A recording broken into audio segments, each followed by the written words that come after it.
നമ്മൾ ഓരോ ജില്ലകളിലേക്കും വിശദമായി പോവുകയാണ്. ആദ്യം ഇന്ന് ദുരിതമായ അല്ലെങ്കിൽ ഏറ്റവും കൂടുതൽ മഴക്കെടുതികൾ അനുഭവിച്ച നഗരം അത് കൊച്ചി തന്നെയാണ്. കൊച്ചിയിൽ മേഘവിസ്ഫോടനം പോലെ മഴ പെയ്തുവെന്നാണ് അവിടെയുള്ള ആളുകൾ, പ്രദേശവാസികളൊക്കെ പറഞ്ഞുകൊണ്ടിരിക്കുന്നത്. ഇപ്പോൾ ഏറ്റവും പുതിയ മഴ മുന്നറിയിപ്പ് വരുമ്പോൾ എറണാകുളത്ത് റെഡ് അലേർട്ട് തന്നെയാണ്. അരുൺ ശങ്കർ നമുക്കൊപ്പം കൊച്ചിയിൽ നിന്ന് ചേരുന്നുണ്ട്. അരുൺ, പുലർച്ചെ മുതൽ നിർത്താതെ പെയ്യുന്ന മഴ, താഴ്ന്ന പ്രദേശങ്ങളൊക്കെ വെള്ളത്തിലായിട്ടുണ്ട്. ഇപ്പോൾ കൊച്ചിയുടെ സ്ഥിതി എന്താണ്?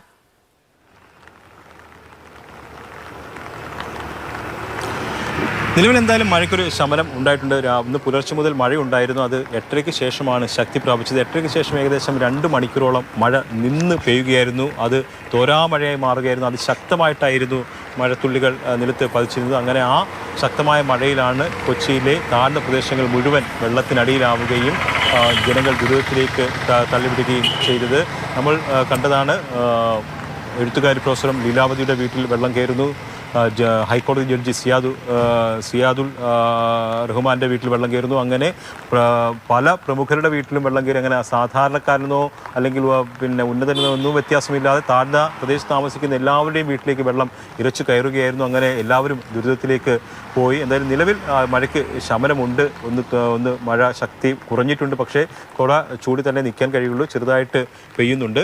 എന്നാൽ വരുന്ന മണിക്കൂറുകൾ മഴ ശക്തി പ്രാപിക്കുകയാണെങ്കിൽ ഇപ്പോൾ വെള്ളം ഇറങ്ങിയിട്ടുള്ള സ്ഥലങ്ങളിലൊക്കെ വീണ്ടും വലിയ വെള്ളക്കെട്ടുണ്ടാകാനുള്ള സാധ്യതയുണ്ട്. പല പ്രദേശങ്ങളിൽ തോപ്പിലൊക്കെ വെള്ളത്തിൽ വീട്ടിലേക്ക് വെള്ളം കയറിയിട്ടുണ്ട്. ആ വെള്ളമൊക്കെ പതുക്കെ ഇറങ്ങി തുടങ്ങിയിട്ടുണ്ട്. പക്ഷേ ആ ഇറങ്ങി തുടങ്ങിയ ശേഷം വീട് വൃത്തിയാക്കുന്നതിന് വീണ്ടും ശക്തമായ മഴ പെയ്തു കഴിഞ്ഞാൽ വീണ്ടും അങ്ങോട്ടേക്ക് വെള്ളം കയറും. അങ്ങനെ വീണ്ടും അത് ദുരിതത്തിലേക്ക് പോകുന്ന ഒരു അവസ്ഥയുണ്ടാകും. എന്തായാലും ജനങ്ങൾ വലിയ പരിഭ്രാന്തിയിലാണ്. കാരണം ഇത്രയും ഒരു മഴ ജനങ്ങൾ പ്രതീക്ഷിച്ചില്ല എന്നുള്ളതാണ് മനസ്സിലാക്കേണ്ടത്. കാരണം കാലവർഷം തുടങ്ങിയിട്ടില്ല. ഇത് വേനൽ മഴയുടെ ഭാഗമായിട്ട് ലഭിക്കുന്ന മഴയാണ്. അപ്പോൾ അതിൻ്റെ ഒരു കാഠിന്യം വളരെ കുറവായിരിക്കും എന്നുള്ളതായിരിക്കും പൊതുവെയുള്ള ഒരു വിലയിരുത്തൽ. പക്ഷേ അതൊക്കെ മറികടന്ന് അതിനപ്പുറത്തേക്ക് പോയി വളരെ ശക്തമായ മഴ ഏകദേശം 8:30 മുതൽ ഒരു 2 മണിക്കൂർ നിർത്താതെ പെയ്യുകയാണ് ഉണ്ടായത്. ആ ഒരു പെയ്ത്തിലാണ് നഗരത്തിൻ്റെ പ്രധാനപ്പെട്ട സ്ഥലങ്ങളൊക്കെ അടിയിലാവുകയും അത് ഗതാഗത കുരുക്കിലേക്ക് പോവുകയും വീടുകളിൽ വെള്ളം കയറുകയും.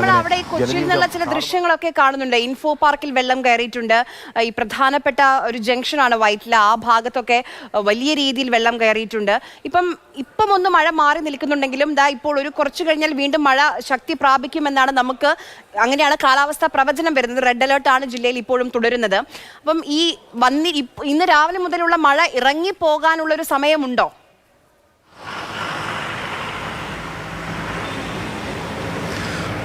നമ്മൾ നേരത്തെ പോയ സ്ഥലങ്ങളിലൊക്കെ കുറച്ച് വെള്ളം ഇറങ്ങി പോകുന്നുണ്ട്. പല സ്ഥലങ്ങളിലും നമ്മൾ ഇപ്പോൾ തിരിച്ച് വരുന്ന സമയത്ത് ചില വീടുകളിൽ നിന്നൊക്കെ വെള്ളം ഇറങ്ങിയ സ്ഥിതിയുണ്ട്. അതോടൊപ്പം തന്നെ ഈ ശക്തമായ ഒഴുക്കൊക്കെ ഒന്ന് കുറഞ്ഞിട്ടുണ്ട്.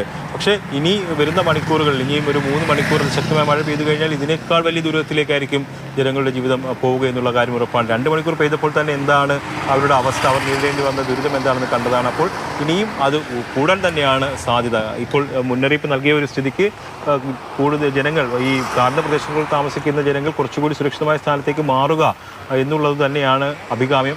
അല്ലെങ്കിൽ ഇനി 3 മണിക്കൂർ മഴ പെയ്യുകയാണെങ്കിൽ വലിയ ദുരിതത്തിലേക്ക് ജനങ്ങൾ പോകും. ബന്ധപ്പെട്ടവരും അത് ശ്രദ്ധിക്കേണ്ടതാണ്. മുനിസിപ്പാലിറ്റി ആയാലും കോർപ്പറേഷനായൊക്കെ തന്നെ അത് ഉണർന്ന് പ്രവർത്തിക്കേണ്ടതാണ്. താഴ്ന്ന പ്രദേശങ്ങളിലൊക്കെ പലരും ഈ വെള്ളക്കെട്ടിന് പ്രധാനമായിട്ടുള്ളൊരു കാരണമായിട്ട് പലരും ചൂണ്ടിക്കാട്ടുന്നത് ഈ വെള്ളം ഒഴുകിപ്പോകുന്ന സ്ഥലത്തെ തടസ്സങ്ങളാണ്. കാനകൾ കൃത്യമായി പ്രവർത്തിക്കുന്നത്, വലിയ തോടുകളൊക്കെ ഈ പ്രദേശത്തുണ്ട്. അതിലൊക്കെ വലിയ തടസ്സങ്ങളുണ്ട്. അപ്പോൾ അതൊക്കെയാണ് ഈ വെള്ളക്കെട്ട് രൂപപ്പെടാനുള്ള കാരണം. അതൊക്കെ നല്ല രീതിയിൽ പ്രവർത്തിക്കുന്നുണ്ടായിരുന്നെങ്കിൽ ഈ വെള്ളമൊക്കെ വളരെ വേഗത്തിൽ തന്നെ ഒഴുകി പോകുമായിരുന്നു. പക്ഷേ അത് ഉണ്ടാകുന്നില്ല. അതിന് വേണ്ട ഇടപെടൽ ഉണ്ടാകുന്നില്ല. അതാണ് ഈ വെള്ളക്കെട്ടും അതിനെ തുടർന്നുള്ള പ്രശ്നങ്ങൾക്കും കാരണം. അത് എത്രയും പെട്ടെന്ന് യുദ്ധകാല അടിസ്ഥാനത്തിൽ തന്നെ അത്തരം പ്രശ്നങ്ങൾ ഉണ്ടെങ്കിൽ അത് ചില ദൃശ്യങ്ങളൊക്കെ കാണുമ്പോൾ ഈ മഴക്കാല ശുചീകരണ പ്രവർത്തനങ്ങളൊക്കെ നഗരത്തിൽ നടന്നിട്ടുണ്ട്. ഇപ്പോൾ ഓപ്പറേഷൻ ബ്രേക്ക് ത്രൂവിനൊക്കെ പറ്റി കഴിഞ്ഞ തവണ വലിയ രീതിയിലുള്ള അപ്രീസിയേഷൻ കിട്ടിയതാണ്. ഇത്തവണ കാര്യമായ രീതിയിലേക്ക് ഈ ഗതാഗത കുരുക്കൊന്നും ഉണ്ടായില്ല കൊച്ചിയിൽ എന്നുള്ളതിന്. പക്ഷേ ഇന്ന് നോക്കൂ, കാനകളൊക്കെ നിറഞ്ഞൊഴുകുകയാണ്. ആ ചളിവെള്ളം, ആ മലിനജലമാണ് പലയിടത്തും താഴ്ന്ന പ്രദേശങ്ങളിലൊക്കെ വീടുകളിലേക്കൊക്കെ കയറുന്നത്.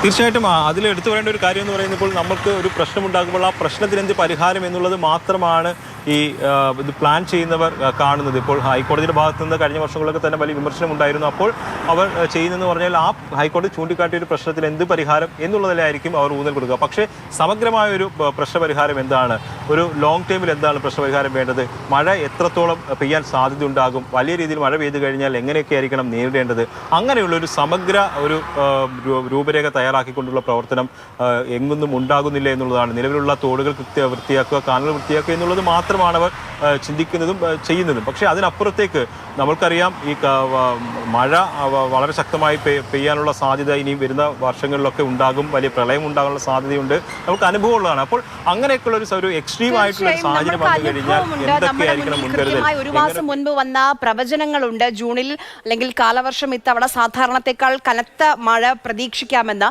എന്നിട്ട് നമ്മൾ എന്ത് ചെയ്തു? ഒരു ലോങ് ടേമിന് നമ്മളുടെ അധികാരികൾ, ഭരണകർത്താക്കൾ എന്ത് നടപടികളാണ് സ്വീകരിക്കുന്നത്?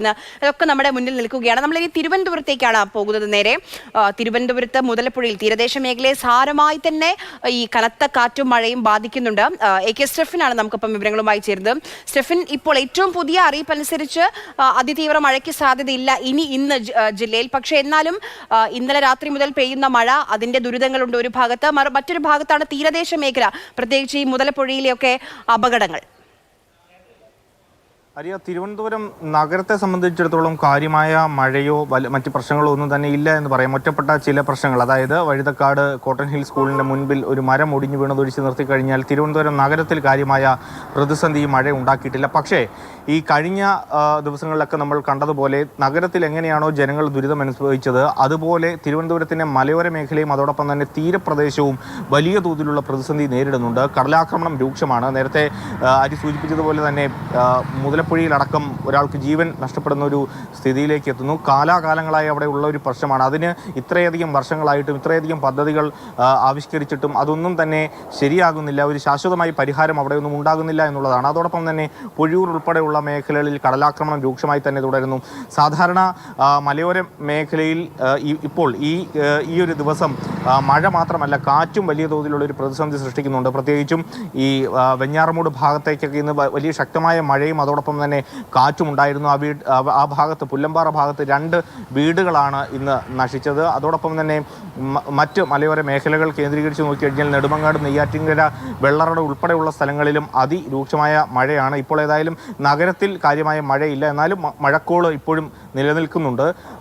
നഗരപ്രദേശം ഒഴിച്ചു നിർത്തി ബാക്കി എല്ലാ സ്ഥലങ്ങളിലും കാര്യങ്ങൾ കൂടുതൽ സങ്കീർണമാണ്. നേരത്തെ അരുൺ ശങ്കർ അടക്കം സൂചിപ്പിച്ചതുപോലെ ഈ പല തോടുകൾക്കും ഈ വെള്ളത്തെ ഉൾക്കൊള്ളാൻ കഴിയുന്നില്ല, അല്ലെങ്കിൽ ആറുകൾക്ക്, കാനകൾക്കൊന്നും തന്നെ ഈ ഒഴുകിയെത്തുന്ന മഴവെള്ളത്തെ ഉൾക്കൊള്ളാൻ കഴിയുന്നില്ല എന്നുള്ളതാണ് ഈ തിരുവനന്തപുരത്തെ സംബന്ധിച്ചിടത്തോളം ഒരു പ്രശ്നം. പ്രത്യേകിച്ചും അതൊരു ഗ്രാമപ്രദേശങ്ങളിൽ പോലും, കാട്ടാക്കട ഉൾപ്പെടെ നെയ്യാറ്റിൻകര ഉൾപ്പെടെയുള്ള സ്ഥലങ്ങളിൽ പോലും ഇത് ഒക്കെ തന്നെ പ്രതിസന്ധി ആവുന്നുണ്ട്.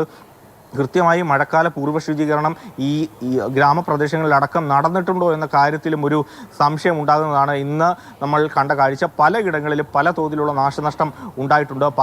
വർക്കലയിൽ, പാപനാശത്ത്, അതോടൊപ്പം തന്നെ വിവിധ ഇടങ്ങളിൽ തീരപ്രദേശത്തും അതോടൊപ്പം തന്നെ മലയോര മേഖലയിലും മണിക്കൂറുകൾ മാത്രം മഴ പെയ്തപ്പോൾ കാര്യങ്ങൾ കൂടുതൽ കൈവിട്ടു പോകുന്ന ഒരു സ്ഥിതിയാണ് തിരുവനന്തപുരത്തെ സംബന്ധിച്ചിടത്തോളം പറയാനുള്ളത്. തിരുവനന്തപുരത്ത് ഇപ്പോൾ നിലവിൽ യെല്ലോ അലർട്ട് ആണ് ഉള്ളതെങ്കിൽ പോലും കൃത്യമായ ഒരു ജാഗ്രത പുലർത്തണം. പ്രത്യേകിച്ചും മലയോര മേഖലകളിലേക്കുള്ള യാത്ര, തീരപ്രദേശത്തുകൂടെയുള്ള യാത്ര, അതൊക്കെ തന്നെ കൃത്യമായ ഒരു ജാഗ്രത പുലർത്തി വേണമെന്നുള്ളതാണ് ജില്ലാ ഭരണകൂടം വ്യക്തമാക്കുന്നത്. അതോടൊപ്പം തന്നെ അരുവിക്കര ഡാമിൻ്റെ ഷട്ടർ 150 സെൻറ്റിമീറ്റർ ഉയർത്തിയിട്ടുണ്ട് എന്നുള്ളതാണ് നമുക്ക് ഒടുവിൽ ലഭ്യമാകുന്ന വിവരം. അതുകൊണ്ട് തന്നെ തീരപ്രദേശത്ത് താമസിക്കുന്നവർ, നഗരപ്രദേശത്ത് താമസിക്കുന്നവർ അടക്കം കൃത്യമായ ജാഗ്രത പുലർത്തണം. 31-ന് കാലവർഷം എത്തുമെന്നുള്ളതായിരുന്നു മുൻപ് കാലാവസ്ഥ നിരീക്ഷണം നൽകിയിരുന്ന അറിയിപ്പ്. പക്ഷേ ഇങ്ങനെ മഴ തുടരുന്ന ഒരു സാഹചര്യത്തിൽ പക്ഷേ നേരത്തെ തന്നെ അടുത്ത മുൻ ഉള്ള ദിവസങ്ങളിൽ തന്നെ ഈ കാലവർഷം എത്താനുള്ളൊരു സാധ്യതയും മുന്നിൽ കാണാം. അതുകൊണ്ട് അതിജാഗ്രത പുലർത്തേണ്ട ഒരു സമയം കൂടി ആണിത്.